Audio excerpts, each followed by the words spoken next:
Now, this is going to be pretty much an update video, more so for the people who just hopped on this wonderful train, and just a general update of what I'm doing, some projects going on YouTube, just everything, pretty good video, important. You don't gotta watch it to understand what's going on here, but I think it's fairly important. So if you do like it, well, I'm rolling the intro, so stay tuned.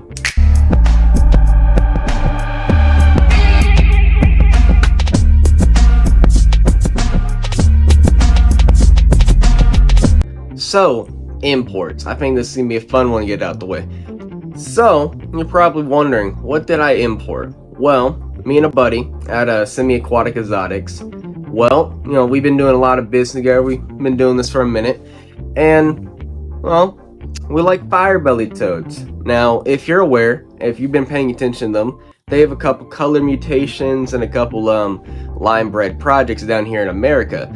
But we don't have a lot of the morphological stuff like the albinos or the axanthics. But here, the closest things we have to axanthics are mints. Now, the interesting thing about mints is that it's weird. So it's essentially just a stepping stone to axanthic. That's what the Europeans did. It's just they've had a lot of time versus us. And the big thing with that is mints over here, majority of those individuals will be looking like a regular firebelly within 2 years. Yeah. Through exposure of UVB and just time, they just start to, look like a regular firebelly until they lose the blue, minty hues and they go to kind of a green. Now, from my experience, I do believe they still produce mints from time to time, but it is somewhat less than when they had the mint quality. It's very strange, very weird. But Europe, they have real axanthics. They have, okay, that's weird. They have actual axanthics that they make more. And they're brighter blue or darker blue or lighter blue. They're better, They're cooler looking, they're better genetically. It's a lot easier to reproduce them. Now, those are pretty much not in America. I think the only people who do have something is Travis, who has some mints that, didn't go mint, like they didn't go green pretty much, which is really interesting.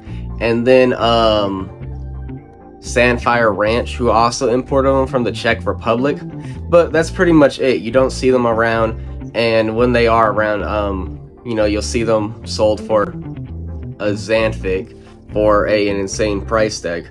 And yeah, thought it'd be cool to import them, but here's a slight picture. Yeah, cool. All right, move to the next one. Pretty much it's a small feeder date. Feeder update. So the feeder date is, I bought red runners quite a bit ago, but about over 1,000. It was a really good deal. Got them on sale, and they made babies quite pretty much within a couple months of me having them. Now those babies have been here long enough to make their own babies. So if I don't know, you're local to the DFW area or want me to ship them, shoot me a message and we can work something out. Get yourself some red runners. They're better than dubia. They're smaller, just about the punch. They make smaller babies. They can't climb plastic. They're pretty good, and I believe they're legal in Florida. So yeah. Now, to anyone who's been following me for a bit, you guys would know that I had a lot of Cuban false chameleons, specifically Anoles barbatus. I had, I think, 5 pairs running and an extra female. Now, you're probably like, okay, so where are they? Well, I sold a couple. Why? It's not because I don't like false chameleons. It's not like, oh, I'm bored of them. It's off the factor of, if I produce only barbatus, you see where I'm saying? And I like to have other anoles. But I pretty much kept my favorites, my best breeders, in my opinion, the ones I'm working on with lines to breed here, make some lines, make them better candidates in captivity, make them a better pet, essentially. Yeah, that's pretty cool.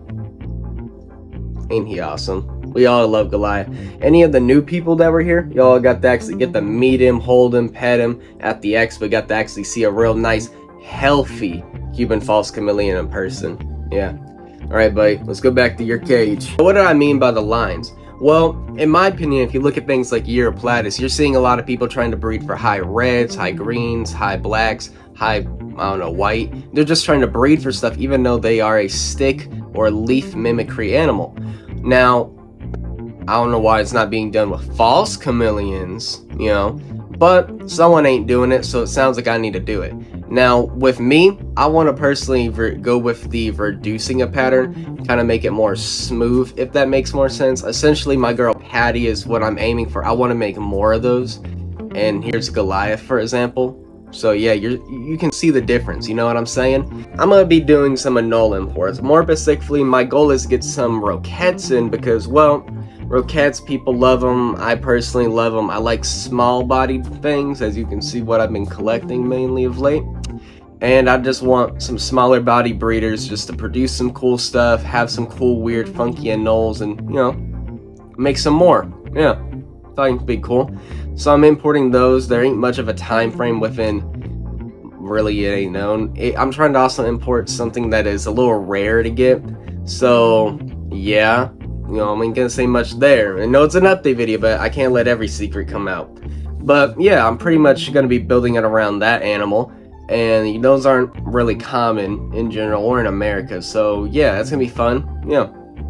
But there is an animal I will be talking about that isn't that common, and that is Anoles farius. Now, as you know, I have this blue male. He's proven, got him from a buddy at Blackstone Exotics who bought him, and he was produced by Reptile from his blue line. Now, why does that matter? And it is simply because I like them. I like them a lot. I think my next cage I'm going to build that isn't one for the tinier guys will actually be for him. And it's going to be built for essentially 1 male and 2 females. So it's going to be a big boy. And, well, obviously, he doesn't have any girlfriends at the moment. So he's going to have a nice big old place to himself for about a year till I get his girlfriends in. And then they're old enough to come in with him. That way he won't be facing no allegations. You know what I'm saying? But pretty much, yeah, it's gonna be a fun project. I'm really excited for them. I want to produce more blue ones, make them even more blue than what they are. Especially him, I want to make him look like a giraffe color when I'm done with the project, essentially. So yeah, only time will tell. It looks like if everything's lining up correct, it's either gonna be grow out some non-blue females, and then try to hunt down some fucking blue females. And yeah, you know, project's gonna be going. Now back to the chameleonis, you know, the Cubans. Yeah, so pretty much what's going on with this is, well, one of the other reasons I sold a lot of my Barbados pairs is because I'm not going to be just working with Barbados. You know, Porcus will be the first one in my little new collection. I'm just gonna say now because the video is probably gonna come out when I get them, so you're gonna probably see the unboxing video. Anyway, yeah. But I'm gonna be getting me a pair or two, most likely just gonna be a pair for now. Then I'm gonna grow out, and I'm gonna be excited to reproduce them. There ain't many reproducing them. Yeah, but pretty much, you know, it's my buddy John who's pretty much the main guy producing them in the States. He's pretty much been collecting them for the last year for everyone who just been having them in their collections to actually produce some lines and actually make some interesting stuff go on and bring up the captive numbers instead of just letting them dwindle year after year.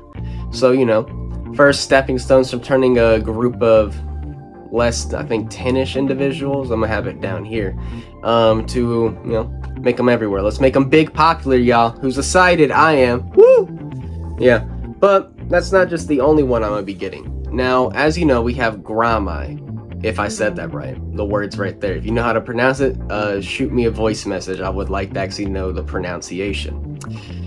But those ones are an interesting cake. So we have them in the US. Only issue is there's only about 1 female. And that's really annoying because, one, the female's related to majority of the males. And, well, shame as it is, the female's old. She's really old. I think she's pushing 14 at this moment. So the project is essentially genetically is not gonna be very viable multiple generations in. So how is that getting remedied? Hopefully this year, fingers crossed everyone, do some very interesting stuff, because you can import chameleonis and I believe exportation from America if you have the proof that it was captive bred and the CITES free documents. Those are not easy to get, and I don't think I'm gonna be able to get them for myself this year, sadly, because Barbados is apparently kind of rare in other countries, and I got a DM literally the night of filming this trying to buy patty from some guy overseas. So yeah, there's the proof in the pudding. Cool. All right, so talk about that. Now we're gonna move to the next one. But if you see behind me, what is that? Glass. It's a glass cage, a glass box. Now, if you watched the prior video, I built a cage. Yeah. Now, that video isn't the exactly in how to. It's just me pretty much displaying where I believed I messed up a lot in building the first one, which made my time take too long and made it visually ugly. So the next video will be out fairly soon, and well, it's gonna be a big improvement. That's all I gotta say. Watch it, yeah. But over time in that video, like I said, everything around me will be turned into those. So I just want to say that here, those who didn't see it, go see it. It explains more than that. But now you have a general small idea what's going on with that. Yeah. Then we're gonna move into the content bit of this. Well, if you've been paying attention, I've been making content. Yeah. So where is this going in the future? Well, it's gonna be quite simple. I'm gonna be doing a lot of interviews with people at shows, just interviews in general, some of people I've known for a bit, mainly project updates, care guides, enclosure builds, literal enclosure builds from the straight up, expo videos, from vending sites to everywhere, just content everywhere. Top 5 videos, you're gonna see those pop up every now and then. Just know if there's a top 5, just know at the end of the day I'm doing a big video coming out, so that's why the top 5 is listed, to essentially give me a little bit extra time to really make the good video, like a real nice, really in-depth video that takes a lot of time. But yeah, pretty much, I'm gonna be doing deep dives into a lot of stuff. I'm gonna be really intelligent in some of these videos. In some of these videos, I'm gonna be having fun. In some of these videos, it's gonna be like this one where I'm just doing updates. So yeah, if you believe that covered all of it, cool. If you think I didn't cover something enough and you're more curious, leave a comment and I'll answer your question. But yeah, anyway, sub to the channel, share it, like it, comment. Yeah, all right, into the video.